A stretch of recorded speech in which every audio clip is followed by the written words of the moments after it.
Puso a toda Europa a sus pies, dominó campos de batalla, y fue su propia ambición lo que acabó con él. Soy Ultor. Hoy presento las batallas más famosas y memorables de Napoleón Bonaparte. Comencemos.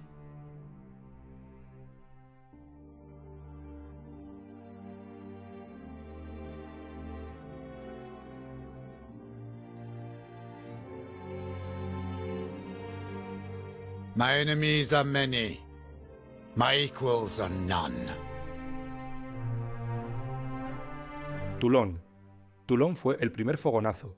Napoleón, un joven artillero, se enfrentó a una coalición local de realistas apoyados por españoles e ingleses. Dren y a estos se encontraban defendiendo un puerto comercial estratégico del mar Mediterráneo. Su solución después de la ineficacia del resto del ejército fue la siguiente.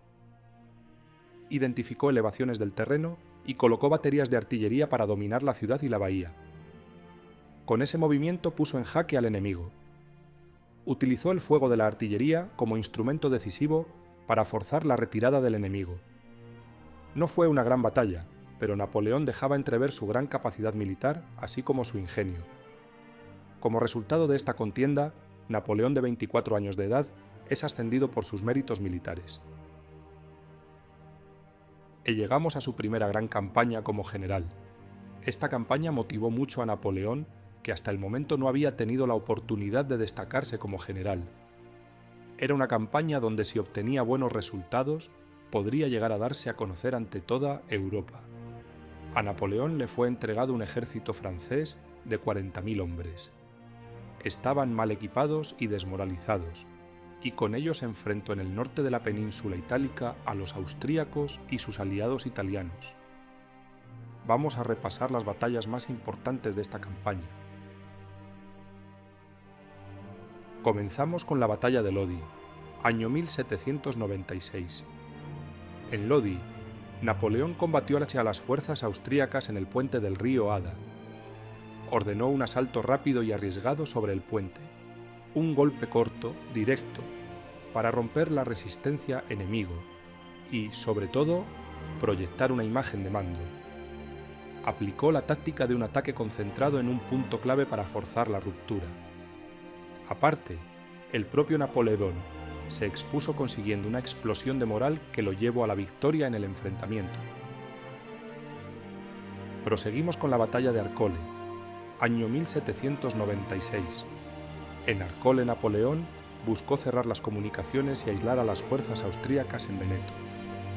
La operación consistía en intentar tomar puentes y zonas pantanosas para impedir retiradas. Fue dura, terreno hostil, combates cuerpo a cuerpo, pero la idea era estrangular al enemigo y obligarles a moverse en condiciones malas, rompiendo así su cohesión como ejército. Y así termina la campaña de Italia. En menos de un año Napoleón consiguió derrotar repetidamente a los austríacos. Eso le valió la fama de ser un brillante estratega.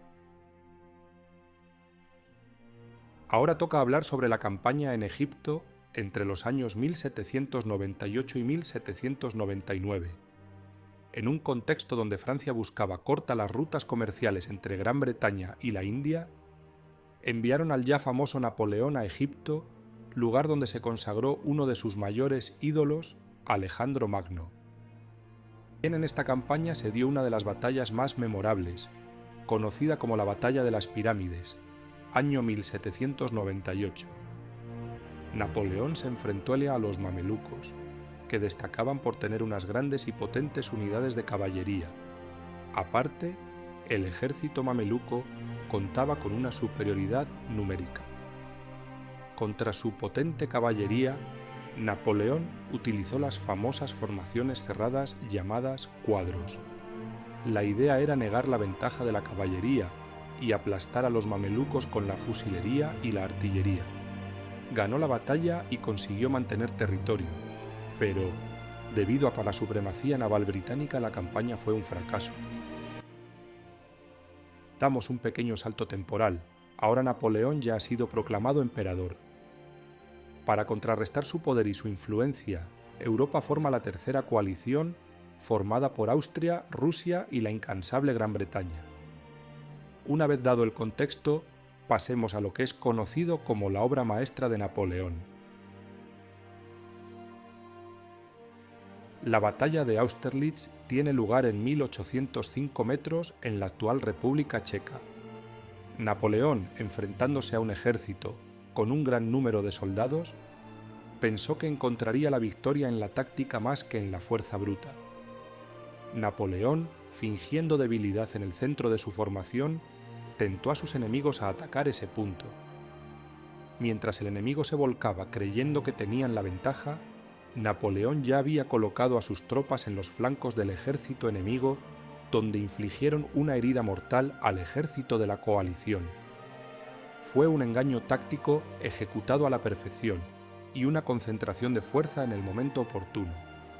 El resultado fue una victoria total para el Imperio francés. Por último, toca hablar de la última campaña de este general.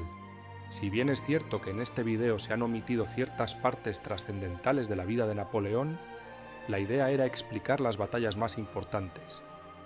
Algunas, como las vividas en la península ibérica, fueron importantísimas para el transcurso del emperador. Pero no hubo una gran batalla, más bien fue una guerra de guerrillas donde España infligió un gran daño a Francia. Lo mismo a la hora de hablar de la invasión rusa. Napoleón guerreó y batalló, y además ganó, pero no considero que haya ninguna batalla más importante y trascendente que las explicadas y esta última que falta.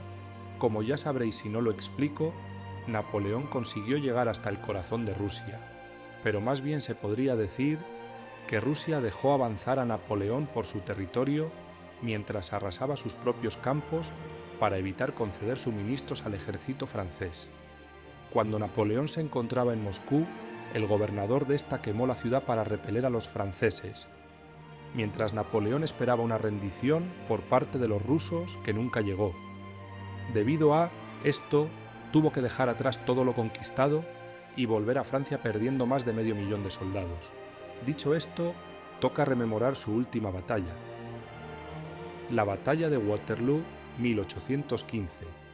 Francia, liderada otra vez por Napoleón, se enfrentó a los británicos liderados por el conde de Wellington junto con los prusianos dirigidos por Blücher, en un terreno embarrado que dificultaba la movilidad de las tropas. Los británicos se encontraban atrincherados en unas sólidas posiciones, mientras que los prusianos eran los refuerzos que estaban de camino. Frente a esto, Napoleón intentó dividir a los dos ejércitos, derrotando rápidamente a los británicos y reorganizarse para hacer frente a los prusianos. Debido a la gran resistencia mostrada por los británicos liderados por el conde de Wellington y la pérdida de movilidad para la artillería debido a los lodazales, no consiguió derrotar a las fuerzas del duque a tiempo antes de que llegaran los refuerzos prusianos. Como resultado, esta derrota sella la carrera de Napoleón, quien es exiliado por segunda vez, esta vez a Santa Elena, donde acabó muriendo en 1821. Napoleón fue un genio militar, considerados por muchos uno de los mejores generales de la historia. Revolucionó la manera de entender los ejércitos de la época, sus tácticas y su movilidad fueron auténticos dolores de cabeza para toda Europa. Pero todo llega a su fin, y para Napoleón fue lo mismo. Su ambición lo llevó demasiado lejos. España lo desgastó, Rusia lo destruyó y las coaliciones lo terminaron de sentenciar.